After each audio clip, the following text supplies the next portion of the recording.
नमस्कार साथियों, आपका स्वागत है हमारे चैनल स्टडी बेस मास्टर जी में। इस वीडियो में हम कक्षा 12वीं के गद्य खंड का 6वां चैप्टर नमक, इस पूरे पाठ की समरी को देखने वाले हैं। इस पाठ की लेखिका हैं रजिया सज्जाद जहीर। अब हम इस पूरी कहानी का परिचय देखते हैं। इस कहानी में भारत और पाकिस्तान के विभाजन के बाद दोनों देशों में विस्थापित पुनर्वासित व्यक्तियों की भावना का मार्मिक वर्णन है। यानी विस्थापन के बाद जो लोग यहाँ से वहाँ, वहाँ से यहाँ हुए और फिर से वासित होने लगे, उनकी भावनाओं का मार्मिक वर्णन किया गया है। विस्थापित होकर भारत में रह रही सिख बीवी आज भी लाहौर को अपना ही वतन मानती है। इस पाठ का एक कैरेक्टर है सिख बीवी, यानी सिख की बीवी, और सौगात के रूप में लाहौर का नमक चाहती है। हम इस कहानी को जब समझेंगे तो हमें समझ में आएगा कि नमक चाहती है, कैसे चाहती है। पाकिस्तानी कस्टम अधिकारी दिल्ली को अपना वतन बताता है।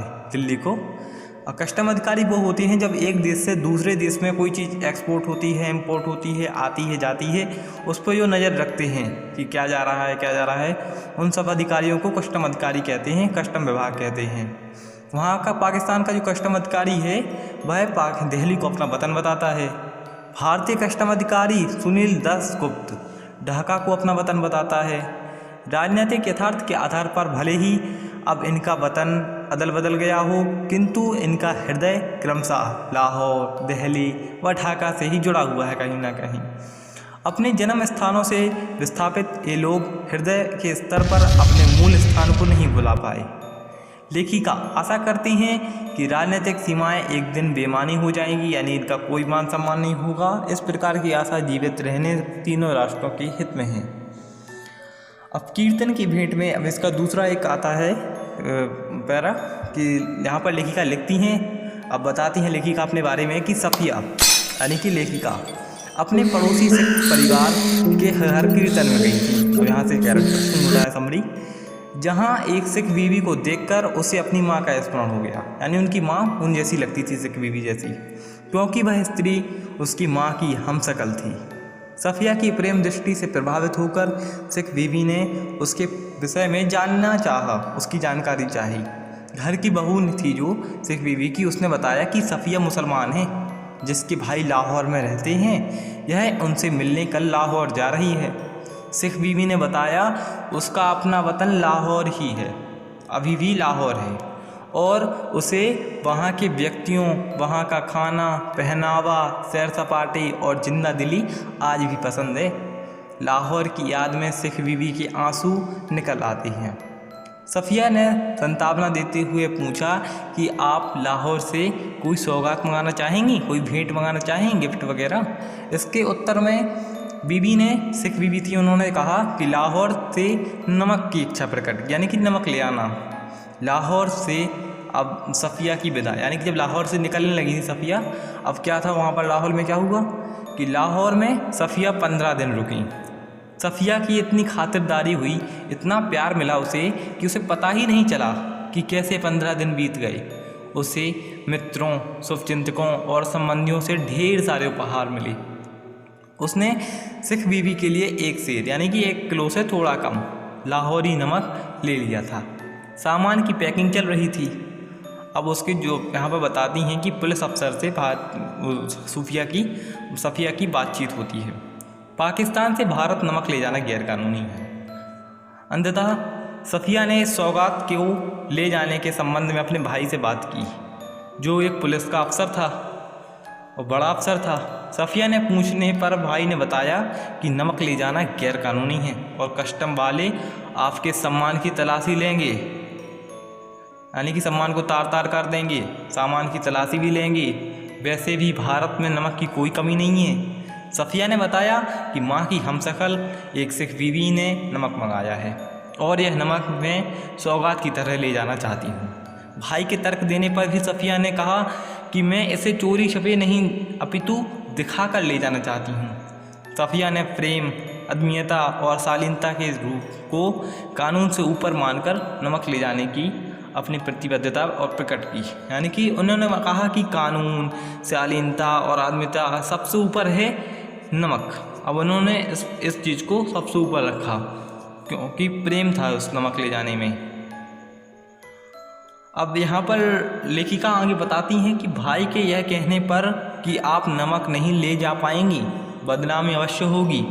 क्रोध की अधिकता में सफ़िया, यानी कि सफ़िया को बहुत क्रोध आता है और आंखों में आंसू आ गए। अब नमक ले जाने की योजना, अब नमक ले जाने की योजना बनाती है सफ़िया। सफ़िया ने रात को सामान की पैकिंग की, सामान सूटकेस और बिस्तरबंद में आ गए। शेष रह गई कीनू, यानी संतरे और माल्टे की मिलाकर पैदा की गई फल।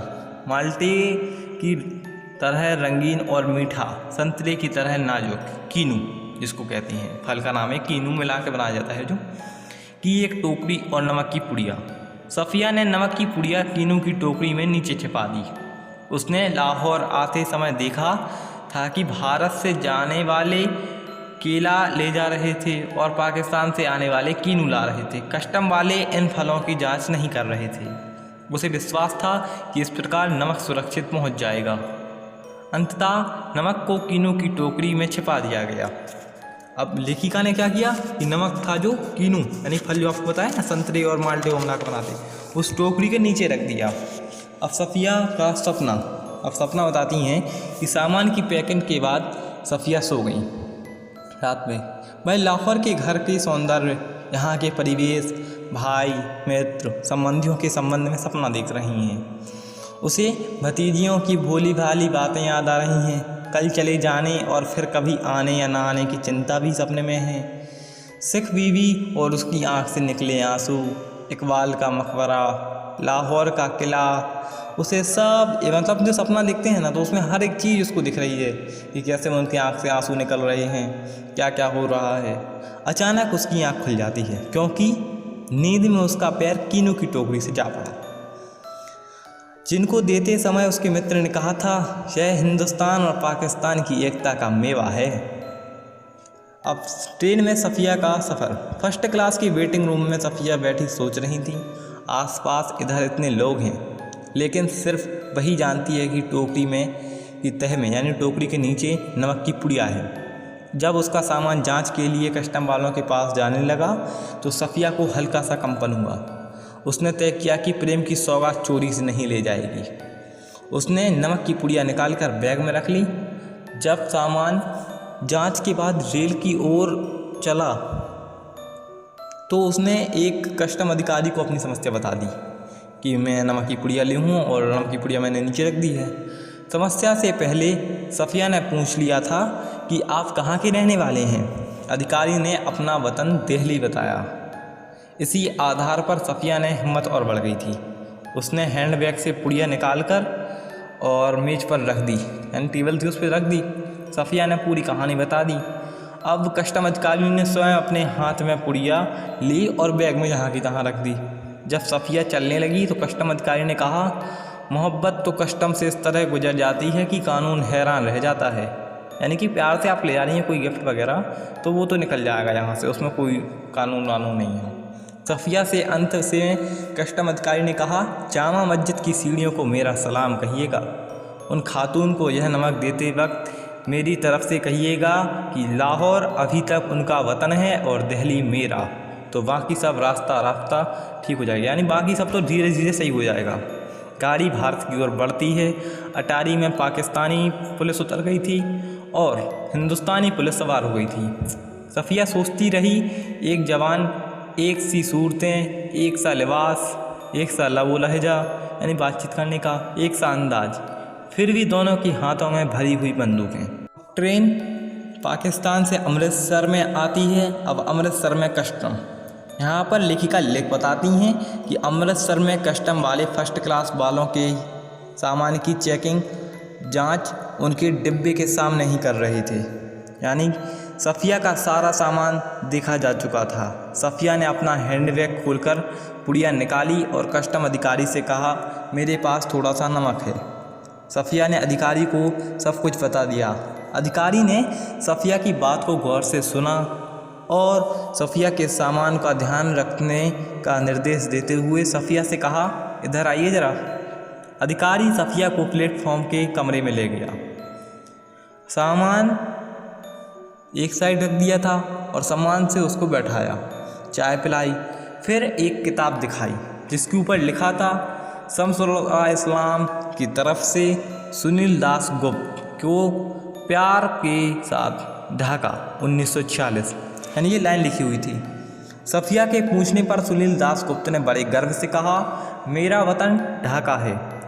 बचपन में हम नजरुल और टैगोर दोनों को ही पढ़ते थे, यानी रविन्द्रनाथ टैगोर और नजरुल को ही होंगे ढाका के, उनको। विभाजन से पहले वर्ष पढ़ने वाली मेरी सालगिरह पर मेरे मित्र ने मुझे यह किताब दी थी, यानी जब डिवीज़न नहीं हुआ था भारत का, तो उससे पहले पढ़ने वाली सालगिरह पर उसके मित्र ने उसको यह किताब गिफ्ट दी थी। सुनील दासगुप्त ढाका की याद में खो गया और कहने लगा, वैसे तो डाव कोलकाता में भी बहुत अच्छा बनता है, कोई डिश होगी, जैसे नमक यहाँ भी होता है, पर हमारे यहाँ के डाव की क्या बात है। हमारी ज़मीन, हमारा पानी की मज़ा ही कुछ और है। यानी कि कलकत्ता में तो डाव है तो बहुत ही अच्छा है, पर ढाका में जो डाव है वह बहुत ही अच्छा है, यानी कि हमारे यहाँ की उसकी बात ही कुछ और है। और पुड़िया सफ़िया के बैग में रखकर आगे चलने लगा। पीछे पीछे सफ़िया चलने लगी। जब सफ़िया अमृतसर के पुल पर चढ़ रही थीं, तब पुल की सबसे निचली सीढ़ी के पास सुनील दासगुप्त सिर झुकाए चुपचाप खड़े थे। सफ़िया सोच रही थी, किसका वतन कहाँ है, वह जो कस्टम के इस तरफ है या उस तरफ है। यानी पाकिस्तानी कस्टम वाला कहता है कि हमारा वतन दिल्ली है, सिख बीवी कहती हैं कि हमारा वतन लाहौर है, और कस्टम अधिकारी जो अमृतसर में है सुनील दासगुप्त, वह कहता है मेरा वतन ढाका है।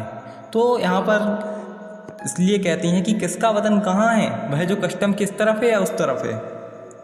यह थी इस पार्ट की समरी। इसके क्वेश्चन आंसर को हम जल्दी सॉल्व करेंगे, और चैनल को सब्सक्राइब कीजिए। जो डाउट्स हो कमेंट कीजिए, लाइक कीजिए, सब्सक्राइब कीजिए। Thank you so much watching till and.